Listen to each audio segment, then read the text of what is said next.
To jest Williams FW29, rocznik 2007, przebieg około 30 000 kilometrów. Podstawowa wersja wyposażenia, bez klimy oraz radia. Miał kilka drobnych obcierek, ale raczej nic poważnego.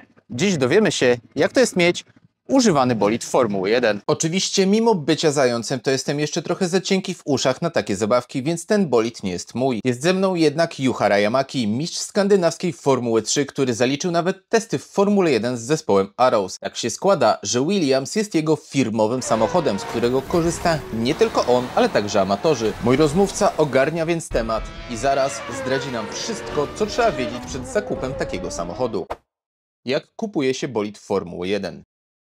Well, I bought these cars in 2014 from Williams Grand Prix Racing.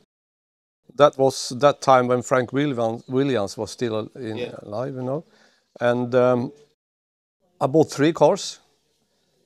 It took some time to sort it out. I think I was to grow for at least 3 times to have a chat with the people who took care about the sales. And then finally we had a contract and I signed it and I bought 3 cars. It's very difficult to buy cars today from the factories. They don't sell any car. So the only thing is that maybe you can find a car somewhere on a race site who has a show car or something like that. But they are not so complete, you know.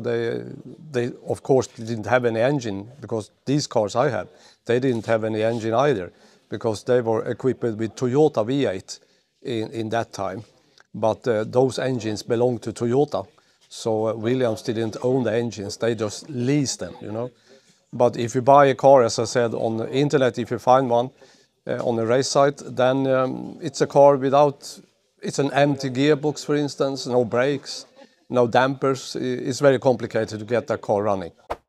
Czyli trzeba kupić zamienniki wszystkich istotnych części? You have to modify quite a lot to get it going, you know, because they are so complicated. You know, if you take a car from this era, for instance, they had engines that were revving around 19,000 revs.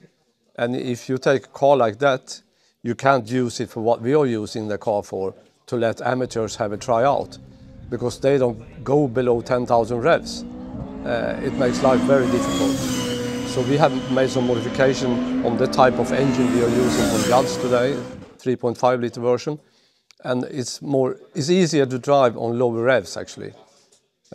We have taken the revs down instead of keeping them high up, so lower them instead.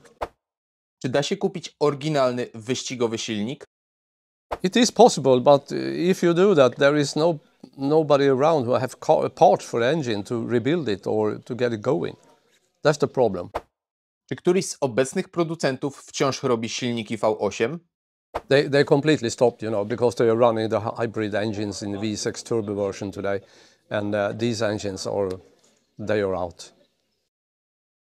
There is actually a guy in a company in UK who is making racing engines, where I bought my engines from Judd. Engine development, they make engines for order.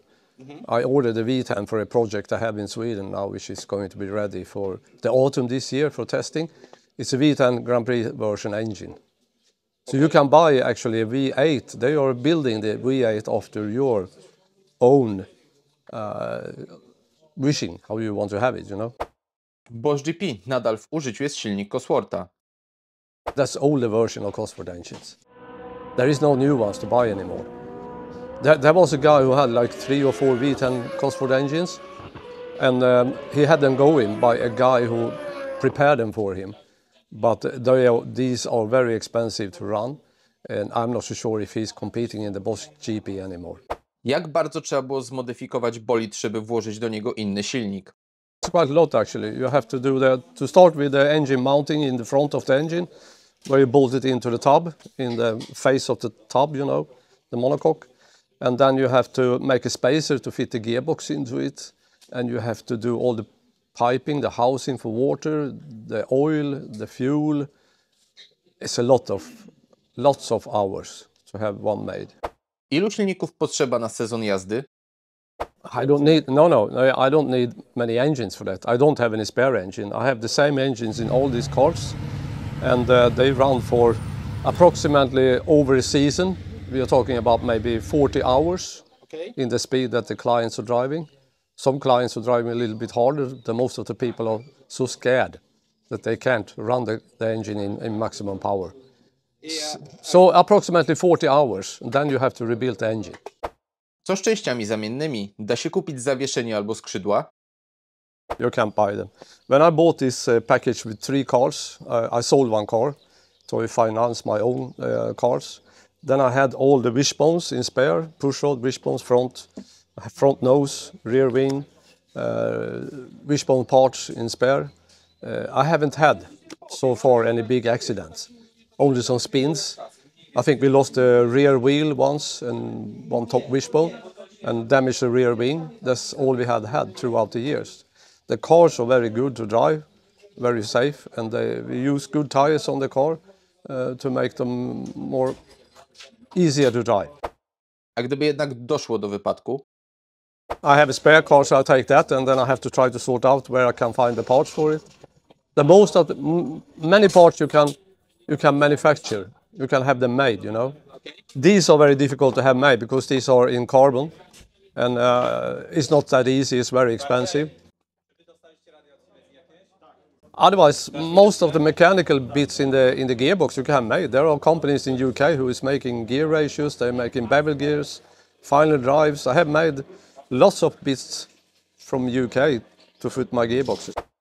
Dlaczego zespoły F1 nie sprzedają nowszych bolidów? They don't want to get the cars on the market if somebody is, you know, doing something stupid with their car. If it is like a Renault or something like that, they don't want to have bad publicity. I think that is one of the things. And the other thing is that they don't want to share the secret they had on the car to who else, you know, to somebody else who's spreading it around. Look, I got a Renault car here from 2014 and look how that is built and blah, blah, blah. They don't want to have that spread around. Czy nie mając wyścigowego doświadczenia, da się jeździć bolidem F1?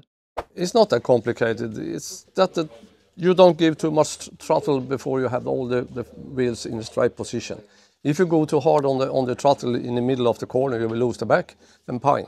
You're off. That's one thing to think about. Be smooth with the right foot. Smooth with the throttle. And then floor it when the car is straight. Czy bieżące serwisowanie jest trudne lub czasochłonne? Yeah, it's quite a lot actually. During the winter time I take them completely apart. I take the gearbox out and strip it from all the wishbones. I open the gearbox completely, go through everything, change gear ratios, bearings, whatever it's necessary to change. I take the engine out to have a check on everything outside there. And I strip the front wishbones apart and the rear wishbones apart and re-grease them. And I put it together. So it takes the whole winter to do these 3 cars. Okay. I tell you, it's a hard work. I to już wszystko, co trzeba wiedzieć na temat posiadania własnego bolidu Formuły 1. Mam nadzieję, że materiał okazał się pomocny i już niedługo będziecie cieszyć się swoimi nowymi samochodami. Gdybyście chcieli dowiedzieć się więcej na temat tego, co dzieje się z bolidami po sezonie, polecam Wam ten film. Tymczasem gorące podziękowania dla ekipy Rajamaki Racing Experience oraz Formula Drive, bo bez nich ten film nie byłby możliwy.